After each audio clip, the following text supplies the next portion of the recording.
Chung! Ay, hala Ricky.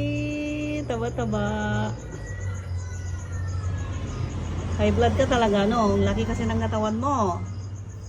Oh. Tignan nyo guys. Sobrang taba ng pusa nito. 7 kilos. Ayan, laging natutulog. Malapit na siyang uwi ng Manila. Next week, uwi na si Ricky and Yummy. Oh, high blood tong aso, pusa na to. Alam. Cutie, cutie, cutie. Cutie. Panan, turugan. Hey. Hey, nagdakil nga pusa.